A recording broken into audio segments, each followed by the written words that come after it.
Hi, welcome to NDE TV. I'm Peggy Robinson.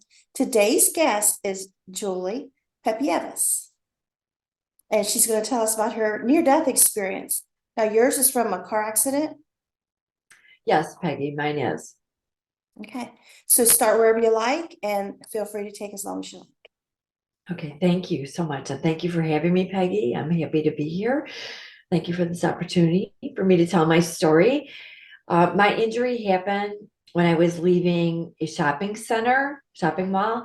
I had gone on a trip to Cancun with one of my girlfriends. We were working way too hard, and she said, "Let's take a quick trip." And so we did, and it was wonderful. We had a really great time down there and spent a lot of time in the sun, a lot of fun in the water. And I came home on Sunday because it was Mother's Day, and I wanted to wish my mama a happy Mother's Day. And the last memory I have was then my brother actually drove me home from my mom's house and dropped me off at my house because we had been gone all that week. And so we were talking about my vacation, and I was just preparing things the next day for work. So to unpack the necessities for work the next day. And then I went to work the next day, and I don't have a memory of that. And my sister called me and said, "Oh, would you like to come over for dinner? I'd love to hear about your trip and everything." And I said, "Oh, that'd be terrific." And so I went to a shopping mall after work to get some moisturizer because it's got a lot of sun down in Cancun. And so when I was leaving the shopping mall, I was making a left-hand turn onto a street that was 35 miles an hour with a grass median in the middle. And I say that because I was making a left-hand turn, and there was a young man who recently got his license speeding, going, they said, at least 50 miles an hour, who ran the red light and hit me right in the latch of my driver's door. And I was in a little sports car, and he was in a bigger, older car. So the force of him hitting me at 50 miles an hour, and my head was like, my neck was even with the window line, and the force of that twisted my head on the brainstem and lacerated and severed most of it. And so I guess my car just went rolling into the grass median. And there was thankfully an off duty paramedic who was at the scene, who saw and heard the crash and saw my car rolling onto the grass median. So he knew I was not, that I was not conscious. And so he ran over, and I guess they carry radios with them all the time. First responders were so grateful. We should be so grateful. And we're how well trained they are, wonderful. And so he called on his radio. There was a fire station right down the street. And he called to them to tell them to bring the jaws of life because my car was so crashed in. And I guess they don't normally bring those to every crash scene. Well, I guess how would they know that it's so bad? So he wanted to save time for them to be able to get into the car and get to me right away. And so he ran over to my car, and he saw that, he said, because I spoke to him afterwards, that my head was so far down into my chest that he thought either I'd broken my neck or severed my brainstem or both. But either way, I wasn't getting any air. So, the first ABCs is to start an airway. And so he broke the back window, got in behind me, and because he was trained and knew what he was doing, he lifted my head, started an airway, so I didn't lose oxygen to my brain, which was very effective and so helpful. And when he lifted my head, both of my pupils were dilated. So he knew I was in real trouble. And within that time, there were like 3 minutes. Like I said, the fire station was a half block down. And since he had contacted them, they were right there in 3 minutes. And the jaws of life took the car door off immediately. And when you go to a doctor's office, they take all your vital signs, your blood pressure, pulse, all that. And so when they took my blood pressure, they couldn't get any real reading. And so they knew there was really nothing medically they could do at the scene. So they did what was called a scoop and run, and where the jaws of life then takes your car seat out, scooping to the ambulance, run you to the hospital. And on the Eisenhower Expressway, major expressway in the Chicago area, to Loyola University Medical Center, which is where I was taken. And it was 14 minutes from when the off-duty paramedic called to when they got me to Loyola's door. So very quick. And my body went through the dying process where you go into agonal breathing, or your last breaths is what it's called. And then you lose control of all your bodily functions. And they call ahead the paramedics, I guess, always to the hospitals to let them know what they're receiving. So they have the proper doctors waiting at the trauma units. And so they had a neurosurgeon waiting to do an EEG test on my brain to determine life or death status. And it was determined that I did not have enough brain function to keep me alive. So in many states, I could have been legally declared dead. But in Illinois, we have a law that your next of kin, your family member, your caregiver has got to be contacted before you can be legally declared dead. And so they had to put me on life support, even though the EEG showed that I did not have enough brain function to keep me alive. And then after I was put on life support, they then called my mom and dad to make the decision to keep me on or take me off. And my dad, we recently unfortunately lost too soon to cancer.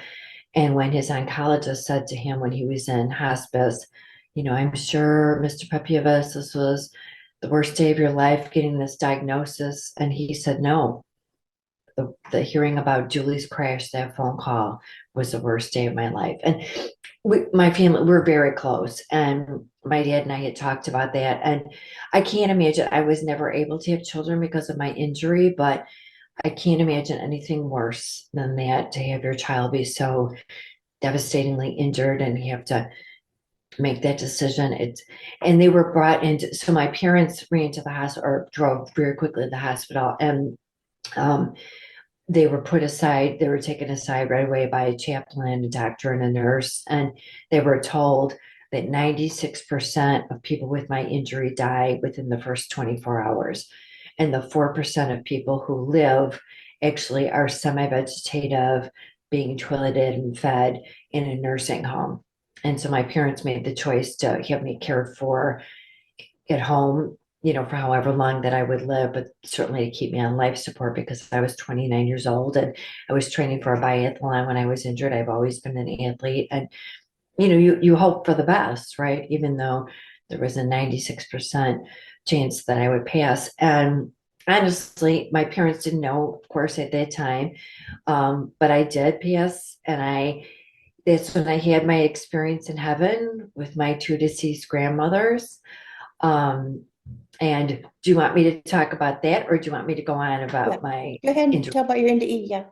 Okay, so I was all of a sudden in this area where there were no floors or ceilings or walls. It was light, just like a regular light in a room, except there was a very narrow aisleway to the left-hand side, and the brightest light was on the floor coming up the walls of the aisleway.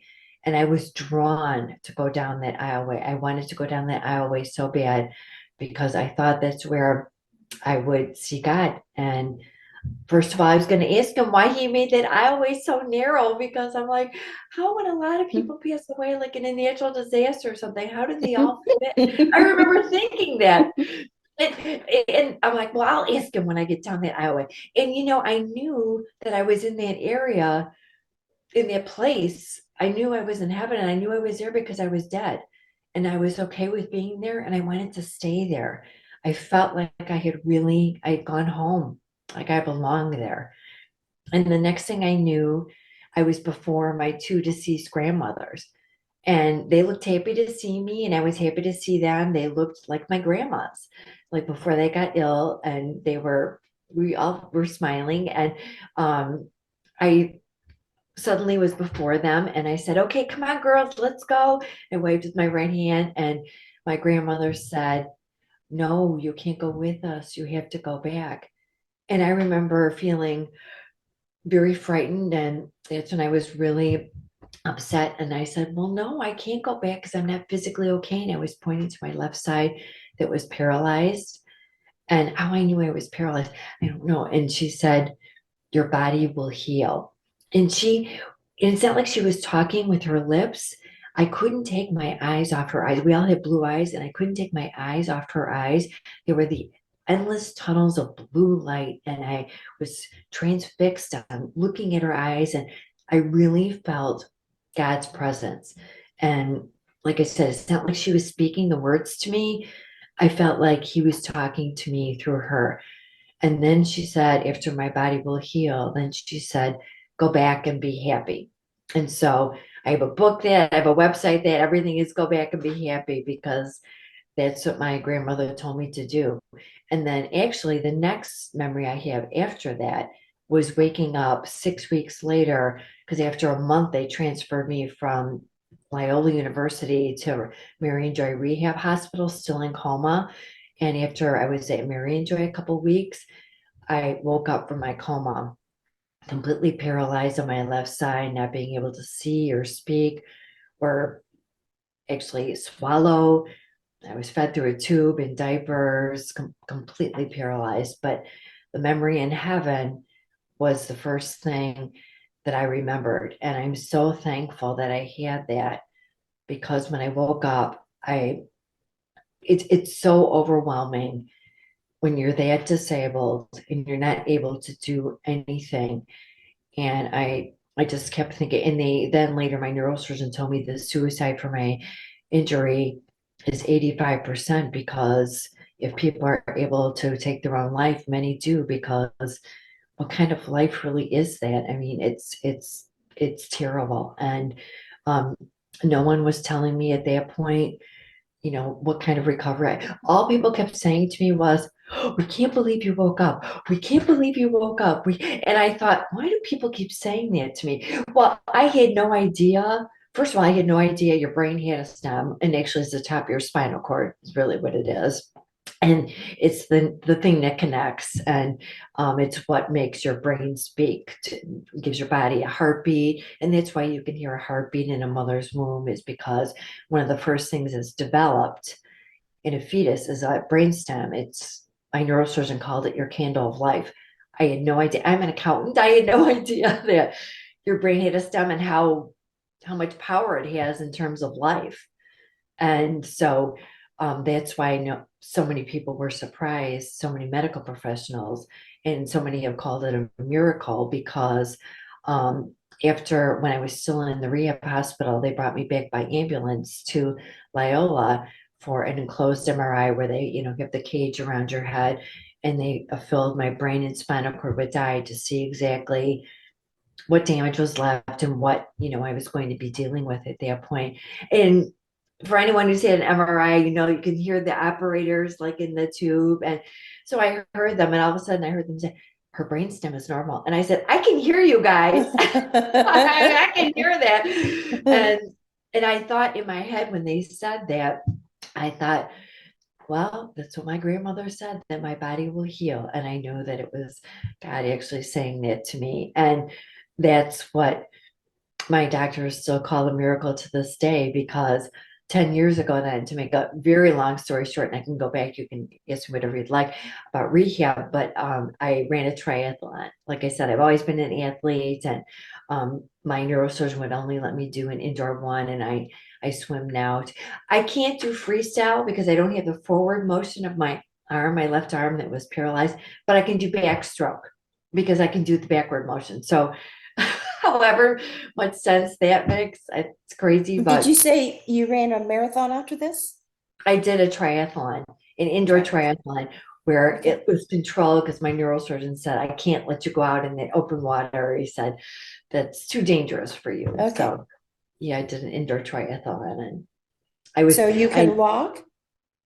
yes, I can. You're, Yes, okay. I'm not, I'm no longer in the wheelchair. Yes, I'm Okay. walking. Because I'm sorry, I'm dumb. So that meant you could swim the triathlon?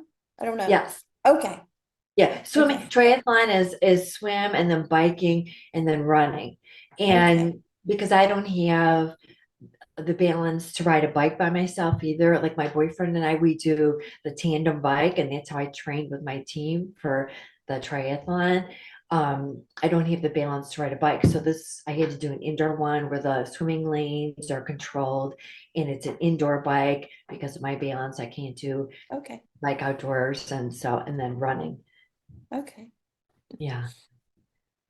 Which I don't have, I mean, it took me years. I mean, like 15 years of rehab, just 3 day, at least 3 days a week. 8 weeks they spent, just for an example, getting my left toe and left foot to point forward so I didn't keep tripping over it. I mean, the therapists are, I call them God's little elves. They literally, there's still parts of my body, my left side that's atrophied, and that will never go away completely.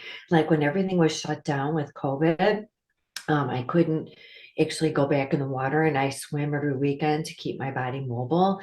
And when I couldn't do that, my atrophy came back so bad that I literally couldn't bend over to dress myself again. And I had to go back into months of physical therapy to get movement in my back again so that I could dress myself. So you never really get too far from it physically. It's always there. But therapists really they help you manage, and they help you, to fundamentally live your day every life. So it's wonderful. That's awesome. So So glad what they else didn't pull do the you want to plug, know? huh? Listen to those I'm, bad statistics. I'm sorry. I'm so glad that they had the law that they couldn't just, Well, let you go. They and had to that's let the family make the decision, and your dad was like, no, right. or you wouldn't have had a chance. And then even those odds, I mean, and it's so fortunate that a paramedic was right there on the scene.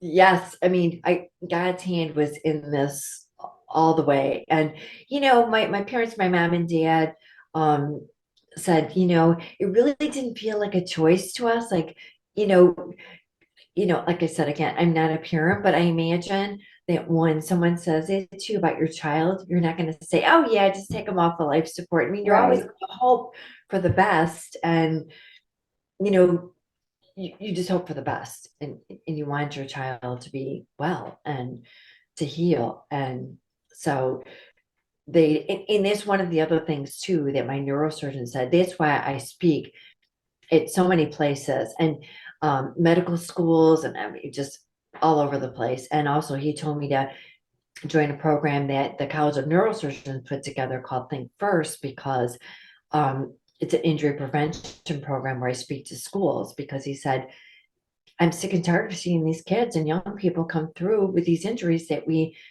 can't do anything about. And he, just went on the record once on a TV show that's on my website, were saying that my recovery is a miracle, because he really, and I thought I was going to go back to work, and I certainly can't work full time, but in my head, I believed, oh, I can do this, and I could do anything. And, there's limitations to what I can do. And, neither one of us, even though we're being told all the time, this recovery is a miracle, and TV shows were calling me. I've been on the Dr. Oz show, 700 Club, many TV shows. And, actually Guidepost put me in a book last year, and they're writing another book about my death experience that's coming out in the fall.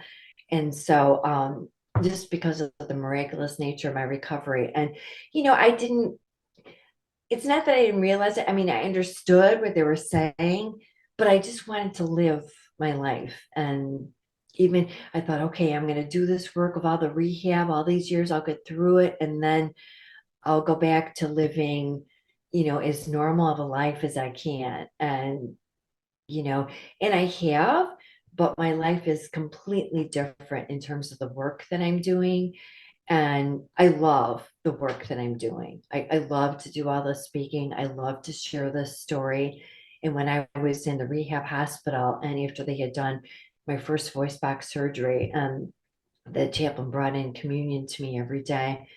And he said, what do you want to do with this recovery? And I said, well, I want to tell the story of hope. I want to share the story of hope. I believe that people need to hear this, that of the healing of my body, and to realize that there is hope out there. And I know that so many people, go through so many things and suffer devastating injuries, not just like mine, but just losses in their own life. And I think to really have this hope of heaven and of healing is a good thing for people to hear. And I really get a lot of response from this, and I'm happy to share it.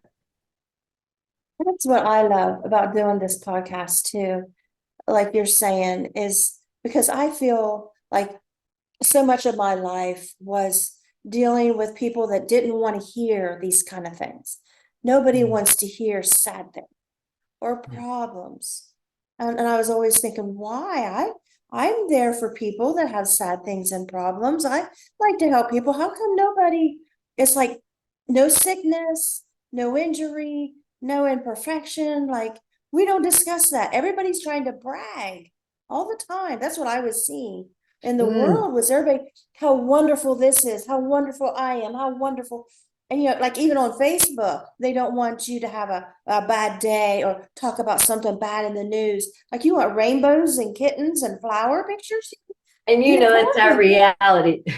Yeah. And so that's why I love doing this, is because, we have such beautiful, wonderful stories, but they're like Yes. buried underneath this tragedy. Oh, that's And a in, great way to say it. Yes. and in order for them to see that wonderful beauty, got to bring out this tragedy. Like, there's this big pile of dirt, but you watch, there's going to be a stem come up and a flower's going to Oh, I come up. love that. Yes. Yes, for sure. And in that I feel it was very overwhelming to like kind of be that stem that you just described.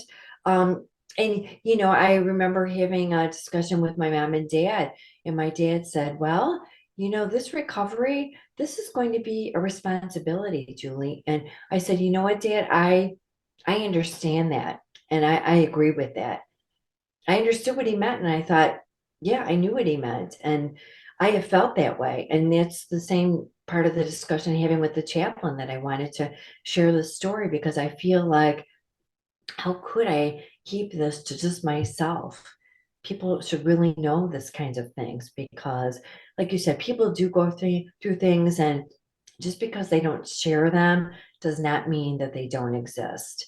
And I have really found in reaction to this, and I'm so thankful that people like you are doing these podcasts, and so many people are so thankful podcasts, because they can kind of anonymously go on and listen and really get the good news, and yay. And so it's really terrific that you are doing this kind of thing. So I'm really grateful for that. And then you have the people that just want the NDE. They don't care nothing about your life, your story, your tragedy, your struggle, or recuperation, or what you're doing with your Right, life now, what you've done right. with this. I just want to hear that there's a wonderful place to go, and we all go there. Mm, right. I want what I Yeah. want out of it. Yeah. Yes. Right. I want to know. I want to know. Well, and I remember actually before my injury thinking, what happens when we die? I think everyone wonders that, right? I mean, that's just something that everybody, you wonder about naturally.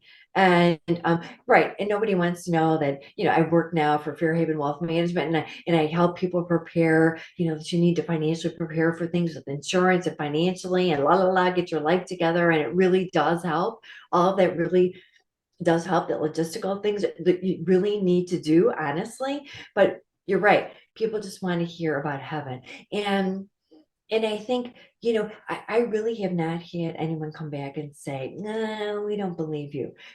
I thankfully that people trust what I'm saying. And and of course I would never lie about that, but people don't know me, right?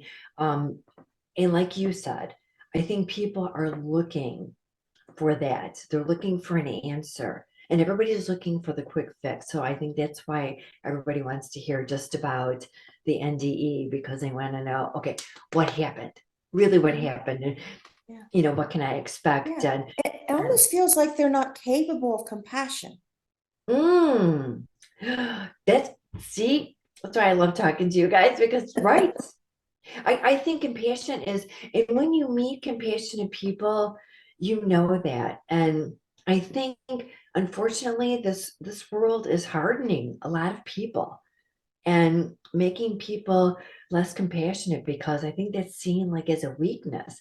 And I don't think it's a weakness at all to love your neighbor and to be compassionate to people who you see. And like I said, everybody has something. And people say to me, "Oh, I don't want to bother you with mine. Mine is not nearly as bad as what you had." I'm like, it's not a contest. It's not a race. It's not a contest. It's nothing like that. So you can tell me anything. And because it's what's happening to you, it it's the worst thing for you. Whatever you're going through, it's affecting in a devastating way or in a good way, whatever it is, it's the most to you because it's happening to you. So I What think, was that like for you, starting to talk about your near-death experience? well, at first I really was kind of afraid to tell people. I thought, I spent a while in a coma. People are going to think I'm a little crazy. I wasn't sure. I wasn't sure because I had never really had anyone speak to me about a death experience. So I did not know how it would be received necessarily. So I was fearful. And, when I told my parents, they were not surprised because of how peacefully I was dealing with a lot of things that were happening. I accepted a lot of things, and even when they put me in biofeedback to help me deal with the stress of everything, I would like fall asleep instantly because I was really pretty peaceful. But I say that, but initially when I woke up, I was just, I talk about this and I said, it was a cry that I didn't even recognize. It wasn't a cry like I was crying. It was almost like an animal in the street. It was something that I couldn't stop and that I didn't recognize. And they had to put me on antidepressants for a time because they said you have to participate in rehab. And I just could not stop crying. And the only thing that gave me hope was the experience in heaven. Because when you're in a diaper and you're fed through a tube and you can't swallow and you can't see, all I could see out of my left eye, and I still have a blown pupil. But at that time, before they did many years of eye rehab, and I have these special contacts on, I wear prism lenses, and I had to do so many rehab exercises because my left eyelid was paralyzed closed. And I mean, I still take digestive enzymes to help me digest food. I mean, there are many things still that need help. But at that time, I literally could not physically function on my own. I needed complete care. And it's overwhelming. That's overwhelming. And no one, not one person was saying, medical professional, I mean, saying, "Oh, someday you're going to get up and you're going to give speeches and la la." Okay, run a triathlon and there you go. No one was telling me that. So, but I had the hope of heaven. I had the hope of heaven. Would you So just like close your eyes and remember it all and the time. And you know what? Even to this day, it's my blessing because um I know that he is watching. And especially since my dad passed too, there's certain things that have been put in place, and I've met a lovely gentleman in my life, and I said, and he reminds me, I mean, so much of my dad. And I know that may sound so cliche, but it's very true. And so I feel like I am being watched over, and I feel like this healing that I've had in my body, all the professionals say that it is miraculous from how seriously injured I was. And I know that is all God. That is all God. That is all his healing for sure. I would love for scientists to start testing near-death experiencers on these rapid recoveries, because it seems Yes. like if you've had a near-death experience, you're going to have a miracle recovery. And I don't know if it's like we're in the light and somehow our cells or something, or maybe he's talked about the stem, something happens there where we're in the light that we come back, we have this we're miracle healing. And I think it's not just the healing when we come back. I know for me, it's like I broke my leg a few years ago, and orthopedic doctor's like, I've never seen anybody heal this fast. And that's the way it is every time I have to have surgery, I have to have anything, like, wow, you heal fast. And I never put it together until like last few months. I'm like, I'm noticing near-death experiencers heal really fast. I wonder if that continues throughout their life.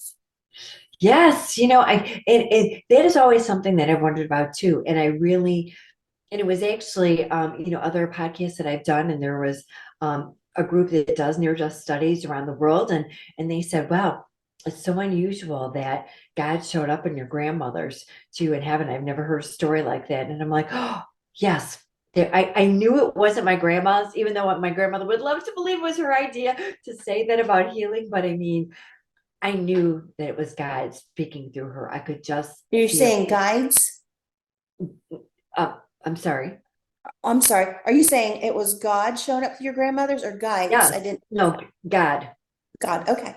Yeah. Okay. And I believe that it was him speaking through, that it was his light in her eyes, that it was him. And when he said that my body would heal, and I felt like I was wrapped and so tightly in a big warm blanket, and I felt very safe, and I felt that safety every day ever since.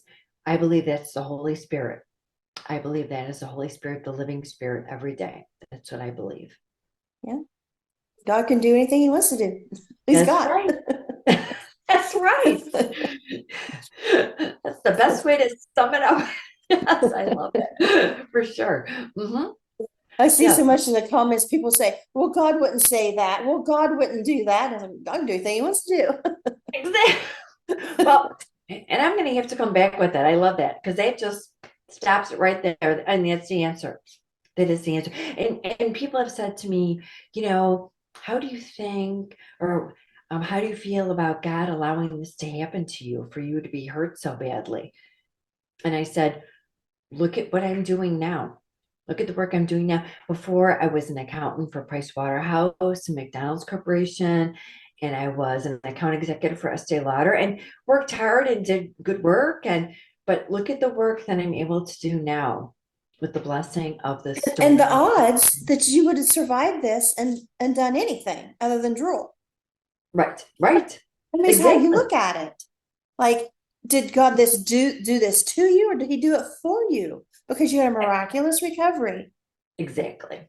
And that's how I look at it. And when I respond that way to people, they're like, oh, because because for people who don't see it, I mean, actually see it in their own lives, it's like, we present as an option to do that. And I think I'm like, thank you, God, for using me. But before we began talking today, I prayed that people will see him, that he will give me the words. And I do that every time I speak.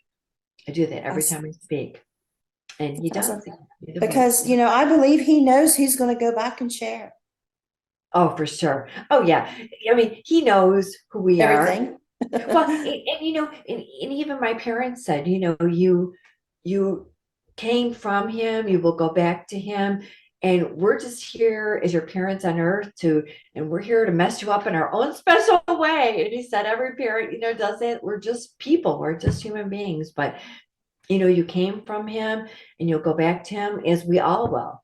And we're all Yeah. children of And it doesn't mean we're saints. I mean, we're just average God. people. If we Exactly. was a saint, who would listen to us? I mean, they couldn't relate to us. I mean, we have all walks of life from every country, coming out and saying this happened. Oh, for sure. And that's one thing I said for the longest time too, is I said, I can't believe you picked me for this recovery. I'm like, I am just such an average person. I'm like, I'm so average. And I'm like, wow, thank you. So yeah, When you described the bright white light and you said there was no ceiling, no walls, no floor, I always Mm. say when I was in the bright white light, if there was a wall and ceiling and floors, it would, it's all bright white light. I said, but in the middle, it's like a contained in light. And Yes, I then, mean, it was just, I mean, but it was so, and I describe it as perfect peace. And when I say that, people are like, oh, and I said, it's indescribable. it's something here. It's nothing here that I can say, well, it's like this or it's like that. It's just such perfection. And I just wanted to stay there and be there. And you just feel like you're so comforted. I didn't care how perfect it was. I had kids at home I had to raise. I couldn't stay there. I was mad. Well, Did you feel the love? Like it was too mad to just like sit down and get comfortable. I had stuff to do. I had that's kids to right. raise. Well, that's right. Well, and I mean, and I think, and for me, I think it was perfect that, well, and I felt bad for my mom because my grandmothers, both of them I was close to, but my mom's mom had passed away in March before my injury in May. So I felt so bad for my mom, but I was so close. Every Sunday I would run and I would run to my grandmother's house and we'd have breakfast together and my grandma and grandpa and lovely. And just for God to give to put my grandmothers in front of me and for them to say those words, I mean, it was perfect, that it was them who would convey that message to me and who would give me that hope. It was just the perfect people to give me that message and that I would accept it and hear it and believe it. So, and he knew that you had your children. I mean, he knows. So he So does many what's people. perfect for each one of us, right? Yeah. Oh, I'm sorry. Go ahead. Oh no. I was just thinking that so many people see their grandmothers in heaven. Oh, really? Mhm. Oh, you know what? You're right. I have heard of other, yes. Mhm. Yeah, I think it's something about that mature. And my parents being grandparents, it's so funny because when I see my parents as grandparents, my sisters and brothers' children, I'm like, oh boy, yeah, that's the kind of love that it's so beautiful to see. I mean, it really is beautiful. The happiness that it gives my parents and the love, like it's a wonderful relationship. Grandparents, I think it's beautiful. There's a true story movie. It's older. It's called Cokeville Miracle, and it's back before you really heard about the school shootings and things. Mm, And some guy come in with a bomb, and it went off. And they got talking to the kids later, still not back to school. They're traumatized or injured. And nobody was seriously hurt. And the kids started telling their parents, the kids weren't even around each other to talk after this happened. They all, took their kids home and right. saying, Grandma was there. Oh, And she said, come over here. Grandma yeah. said, shh, be quiet. And the kids all decided to get together and pray. And they said a prayer before this blast went off. And the person that Wow. did it and his wife that come in with him to do it, they were the ones that died. But it's such a good movie. And it just makes you think about the Mm, power of grandparents' love and protection, like they're our guardian angels right. once they Yes. pass on. Well, and that's the point I think I was making about my deceased father is that I feel now that he is also my guardian angel. And yes, I agree with that. It's exactly how I feel. And to hear that story that you just told, I I believe that that's the same gift I was given in a different context, certainly, but it's the same gift that I was given. And what a beautiful thing for those children after what a terrible thing they had gone through. I mean, it gives me the sense of peace every day that I can, deal with this world and this world is what this world is, but I know that there's something larger and greater than that. And I, We're trying to get the laws changed in Ohio to where if the parents lose custody of their children, the grandparents are allowed in court. oh, very good. You Yes, know, that yes. they have rights, that they're allowed, should be able to step in because Yes, they're nice. put in foster care. You're not even allowed to visit them. And like grandbabies that could be so bonded with their grandparents. And Yes. why can't they even come in and visit? Oh, that's terrible. That's so hard. These And it's poor so babies, hard on them. What a huge separation for them. What a Yeah. loss that they don't have to go through, if there are grandparents in their life. Yeah, no. Yeah, it's just a loss that's unnecessary. So good for you And guys. so many people are on drugs now and losing custody of their kids. And Right. they're not allowed to see grandma and grandpa supervised by children's services. I mean, what are they gonna do, Yeah. Right. Right. Yes. Just I to mean, hug them and say, we're here for you, or bring them a birthday present. I mean, school clothes, I mean, something right. to, And I think everybody needs to, we know that God is really the only unconditional love, but people need to feel that, especially children. And that's one thing that I said to my parents, after my injury. I said, growing up, that was such a gift you gave to, I have a brother and sister, so there are three of us. And I said, that was such a wonderful gift that you gave us, is that we never wondered for a half a second if we ever were wanted or loved. We always knew that we were. And so there was such a sense of security in that, and having that love. It makes you feel like, you can do anything if you have that foundation. And I think every child deserves to have that foundation in some way or Yeah. another, and not have And I that. just had an idea as you were saying that, kids that don't have grandparents, there could be volunteer grandparents, Right. somebody to come in and visit and not pretend, but to step in, just Yes. another person say, we'll be your family member to come to your visits. Sometimes parents don't show up and the kids are sitting there, nobody's there, you know? It's so and so they instantly think, what did they do wrong? And they put it on themselves. And in this, all this talk about children, that's why I love going to speak to the schools through the Think First program, because kids ask me the darndest questions. I mean, and a lot of times they'll be like, how did you deal with all this emotionally? Tell us how it felt. And I said, well, you know what? I think it's great that you guys asked that, and let's talk about that. Compassion. Yes. Yes, because and for them to hear that, from somebody, and they'll accept it from me because I'm not one of their parents, and so we can have the conversation, and that's why the teachers invite me back again and again, and I love to do that. That is some of my most favorite work, is to talk to the kids, because and even college students too, and even physicians. I've spoken at like rehab hospitals, different hospitals, and the physicians have said, this is great for us to hear what happens, what a person goes through emotionally when they're severely injured and they've had a death experience. We always wonder, how we should talk to that person afterwards. They said they want to be more compassionate about it. And so that's why they asked me to speak. And so I'm like, I think people really want that, but they don't know how. And so we're here to help, Do right? you talk about the near-death experience in the Yes, I schools? do. Good. I do. And I talk before I give speeches anywhere. A lot of times, people know my complete story. They go to my website, go back and be happy.com. So it's all out there. Everything that, my story, everything is out there. And so there's a contact me page, and a lot of people contact me. And there's certain organizations that may ask me to go, let's just see what comes up about your experience. And I said, well, I talk about, they said, we're not promoting any certain religion. I said, nor am I. I simply talk about my experience in heaven, and I speak to it about just from the perspective of my experience. And they said, well, then that's great, then fine.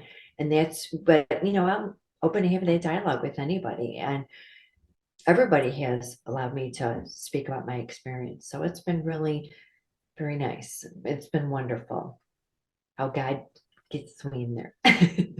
I started in a candy striper volunteer at nursing homes when I was 13. And I had told my Ooh, kids, you need to have your kids volunteer at nursing homes, yes. and I think a school should bring in somebody that's in a wheelchair and let them tell a story. Even if it's just reading a book. I mean, Right. bring in somebody that's blind or speaks with sign language or let kids get introduced to that to people so that everybody's not shying away in Walmart, where you make eye Right. contact. There's, oh, And look at there, a person in a wheelchair. Let's run up and talk to him. right. Because Well, it was, I was 2 points on that. When I was in the wheelchair and my dad would be pushing me, they would talk to my dad, and my dad would say, asking questions about me. And my dad was like, just talk to her, ask her. So just talk to her. yeah, And so, well, I'm not going to answer. And she can talk. And when I was in high school, I was part of the office education co-op, and I went to school half the day because I had enough credits, and I worked in the hospital in the volunteer services department.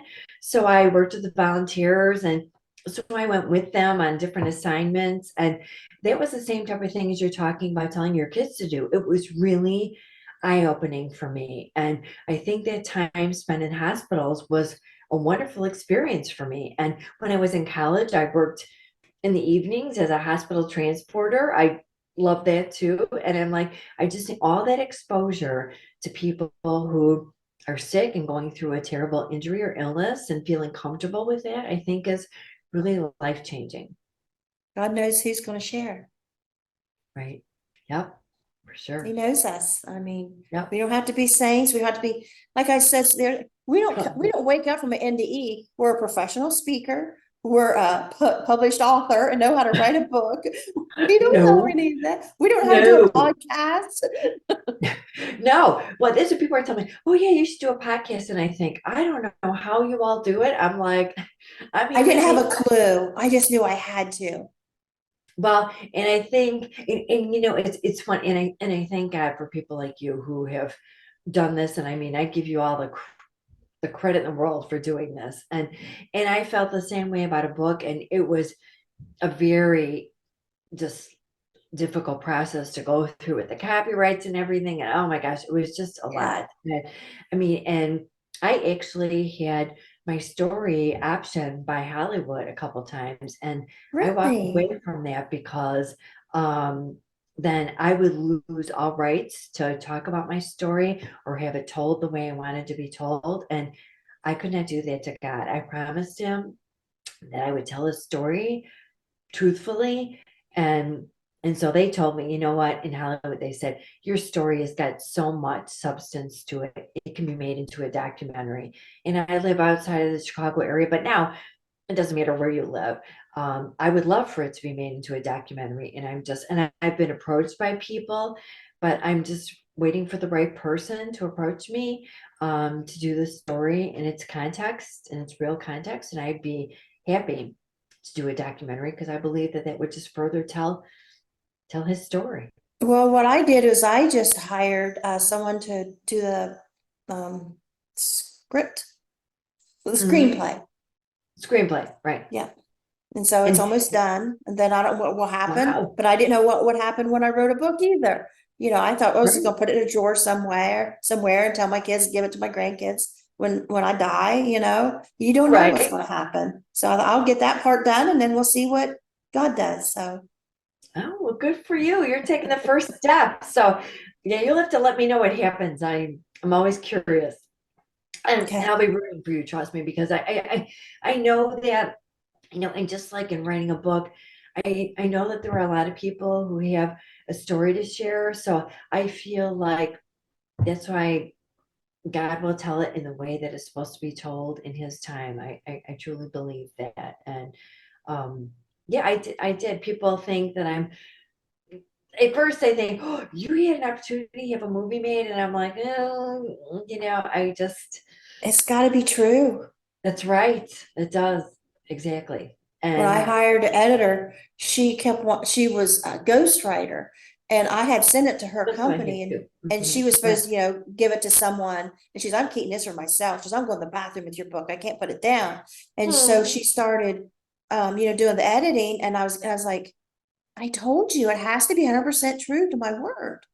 And she was Right. wanting to change things. And I have a very bad short-term memory, but I have an amazing long-term memory. I can remember conversations word for word for word. And I'm like, that's not how it was. My brother said that, not my sister. It Mhm. has to be true to my word, or there's no Right. sense in me publishing. What would be a But possible reason? I'm right. not thinking I'm some author. I can write some book somebody wants to read and go enjoy it. No, this is true. And I want people to understand. Why Right. would I publish anything that's not true? And so it's going to Exactly. be the same way with the script, because it has to be true. Yes, I agree. And and even the gentleman that when I was in Hollywood, they hired a professional screenplay writer, and he had worked on TV shows before, and he said, this should be a documentary. This can easily be a documentary. It's got, so much to the story. And all you really want to do is get out and tell your story. But, everybody's, money is a big part of what Hollywood is, and I understand in the movie making business, and even, documentary in books too as well. And I understand everything is a business. I mean, I get that. I do get that. So, um, that's why I said I'm just going to see where God takes us. But I do agree with you that I was, I wanted things to be held true to what the story is. And I could see that that was not going to be the way it was going to go out there. So I'm like, "Oh, I don't think this is for me." And, it's not about, and, I'm on social security disability because of my injury. And so I mean, I do the best that I can. And it was really more about just getting God's story out there and telling his story. So, And sometimes I think we're disabled, so we will sit still and have time and do this kind of work. right. And although it's funny, I never feel like I sit still, because from one thing or another, people are always asking me to, for our condo association to help be a part of something, just because of my accounting background. And I don't know. And two, because of, speaking in the schools, there are things happening with the place where I swim. I mean, so people are always asking me to be involved in things, and I'm happy to do it, and I'm happy to help. And then I, work a part-time job at Fairhaven, and I'm happy to do that. And it's a great place and so many good people. And it's something that I truly, but I just believe that, because I did have things in place in terms of, great insurance and financially and things, that I was at least able to have a life that I could put back together. And I think that's so important, that people need to have that information to prepare. I do. I just think all those logistical things can only help. So.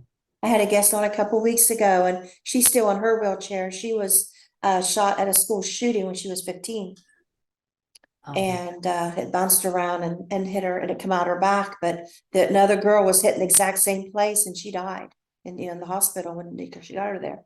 So she feels lucky, that she's right. able to. She got married later. She had children, Oh, and she's wonderful. speaking everywhere, and Oh, good, she's been on good. TV and things, and Good for so her. I mean. Yes, now look at God go. I mean, look at and using us all in in different ways. And that's why I said I feel like however I'm best to be used, that he will use me to tell a story and get out there and do what I'm supposed to be doing for him, because it's only because of him that I'm able to do what I can do. So I'm grateful every day. This song's going through my head. God is on the move. I don't know if you listen to Christian pop or not. It's like God is on the move. Hallelujah. Oh, okay, yeah. Now that you sing it, yes. I've heard that. And it's the truth. And I feel, a lot of people, and just when you asked earlier, so do you remember that experience every day? Can you think back in your grandmothers, and when you say that, that song about God is on the move, that's how I feel in my life all the time, that God is on the move, and I can feel that. And I think that that's where we're so fortunate. And that's where I feel like when I look at what's going on in the world, I think that is what is missing for so many people, that he has been taken out completely out of the conversation. And I'm like, he's still there, and he will show up in a bigger way when he needs to. I mean, he's there. Yeah. Yeah. He's there. They'll I be don't doubt surprised. that. I'm sorry. They'll be surprised. Oh, for sure. For sure. Not us. We'll Just be like like, you, okay, oh, here you are. like, was it 94% that you wouldn't make it? And then, 6% in a 96. nursing home, and then to be faced with most of the people, if they're able to move, they would commit suicide. I mean, there's a lot of odds there that were against you. Right. I know, and I think about that 96% chance I would die, and then 85% chance I would kill myself. And I think, you know, I really, I mean, I hear those numbers, but I can't absorb those numbers, if that makes sense. I don't let myself. I don't let myself go there, because to me, it's number one, I did die, and I was brought back, and I was brought back with the healing, and that's what I was told in heaven. And then in terms of suicide, I've had many years too of therapy and wonderful therapists, and they've done brain mapping. I've had the most amazing doctors. And my last neuropsychologist, he was like, "You're just not a person who would ever commit suicide. You're not that person." And I said, "No." And I thought, what would I do? First of all, I hate pain. Okay. And I feel like I'm not going to do something to hurt myself. No, I'm not going to do that. And number two, what was I going to do? Show up and happen again and go, okay, no, I decided to come back. I would never be able to do that. And I would never be able to hurt my family, especially my parents, so much and take my own life after. And God apparently knew that. Right. Yes. I'm getting a visual of God hearing the doctor saying those odds and saying, handing somebody a beer, saying, "Hold my beer, watch this." I love it. Oh, that's so great. That's a great visual. You're my beautiful. That's terrific. But right, and I mean, yeah, he's just, yeah, he is every day, just a person just like us. I mean, and Yeah. it's funny because I know he's not a person that is omniscient. And there's another question people ask me. So who is God and what is God? And I'm like, he's whatever, whoever you think he is, he's everywhere.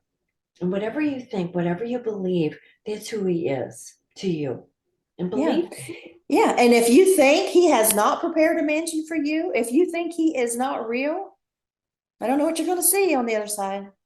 Right, right, right. But believe. And people have to, and people believe in other things because they see it. And that's why I'm convinced that people love to hear the NDE stories, because people believe what they can see and what they can hear. And so that's why I think, especially after COVID, when people felt that they were much closer to death, I think that's why the NDEs have become so popular at this time, and why people Yeah. want to People hear. need hope, something Mm-hmm. to believe in. Yes, yes, I believe that. I think that's right.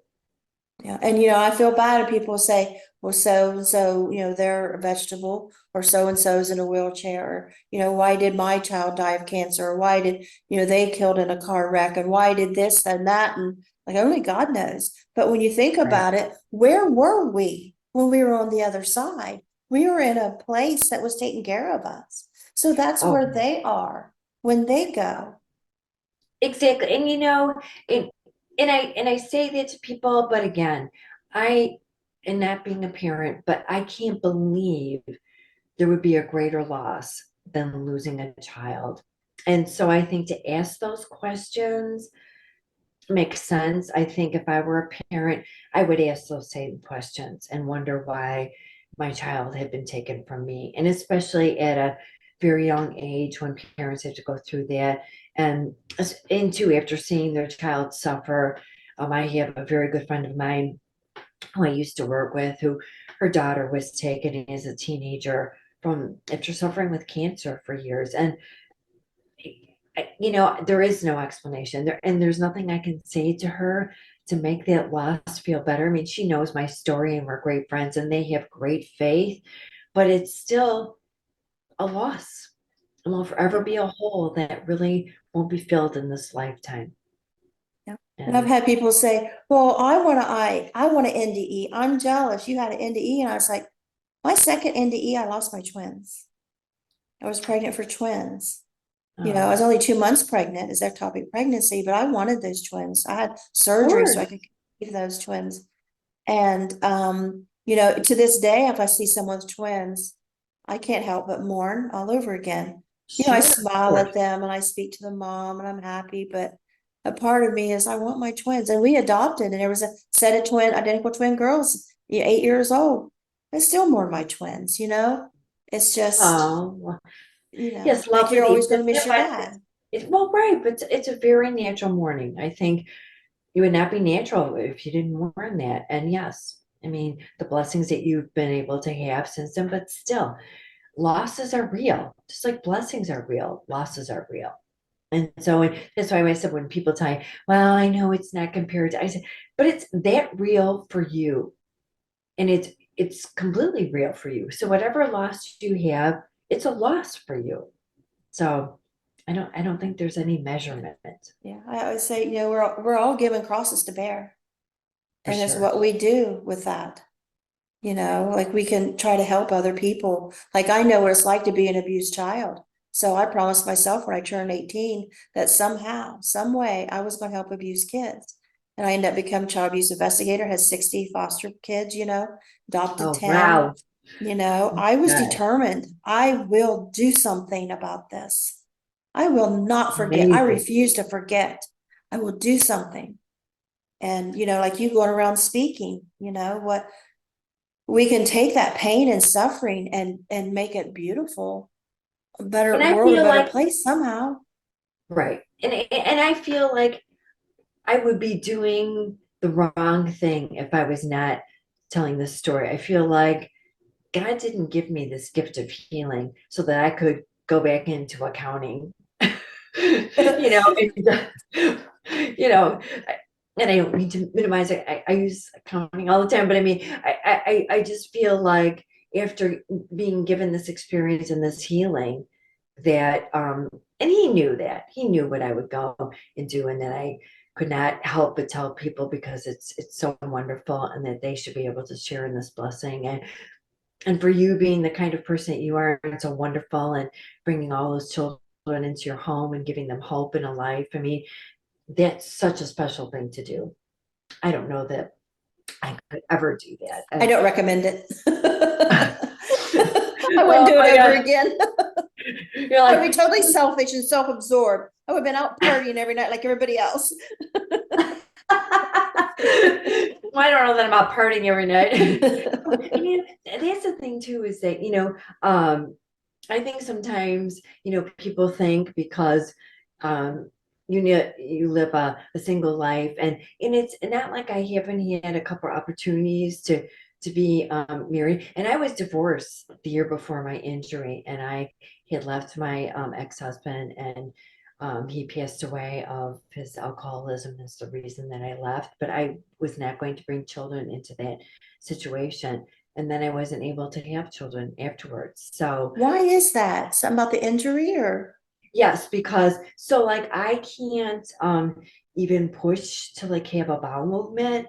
I don't have there's you know the irritable bowel syndrome is something people have heard of, but I I have have that. something that's like a coma is a deep coma that I was in, is a very hormonal process. And I've been told that my life, that to have a child, a fetus growing in my body, that my body does not have enough nutrients and ability through its organs to be able to sustain another life, that it would literally Oh, take my life.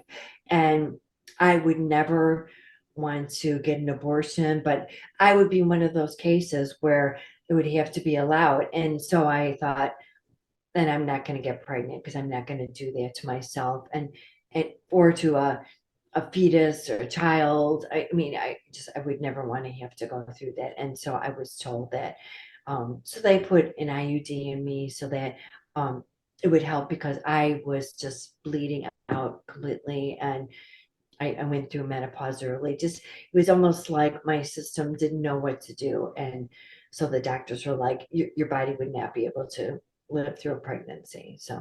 okay. So yeah, and I did not have, um, I require a good amount of sleep. I mean, there's still some days where I will just be living life in through my normal routine, and there's like about once a month where I need to. I mean, I will sleep for at least a good 10 hours solid or 11 hours solid. That my physical body just will never be able to keep up with my. I mean, they'll never be quite in sync Is because that getting worse as you get older? I mean, natural aging, we no, get tired. Okay. no, it hasn't yet. I'm sure that maybe at some point that it will. But thankfully that's why I spend time in the water, and that's why I try and keep as healthy as I can. And I take walks, and I try to keep my left lung that was paralyzed, it doesn't have full capacity. And so that's why I try, and especially with the swimming, I try to broaden my lung as much as possible so I don't get pneumonia anymore. And I have an inhaler because now I have acute asthma from the injuries. So I just try to keep my body moving, and I stay, knock on wood, I've stayed very healthy. So Good, so that's good. another blessing. So yeah, so far so good. Now, name of your book? Is Go Back and Be Happy. That's the name of everything. It's the name of my website, Go Back and Be Happy. And I don't know what guidepost is going to name the next book, but it's going to be about my near-death experience. So there'll be more on that. But my book that's been out, and now it's available on Amazon and Amazon in Kindle. It was first put out by Lion Hudson and Monarch Publishers, so it's out around the world, and now it's available on Amazon, so people can get it any version that they want or through my website. And Okay, yes, I'll put those links in your description for your well, website and thank your you so book. much. I appreciate it very much. I appreciate And that it very was so much. nice meeting you. I wish It you the was best really of luck. nice to meet you, Peggy, and you've had such a wonderful life. And thank you for this great interview and opportunity to tell my story. And I wish you luck with your podcast and continued success. And I know more and more people will watch it and want to hear a Okay. story. I'll send this out to you later tonight. Thank you so much. I appreciate that. Bye. Have a great day. Bye.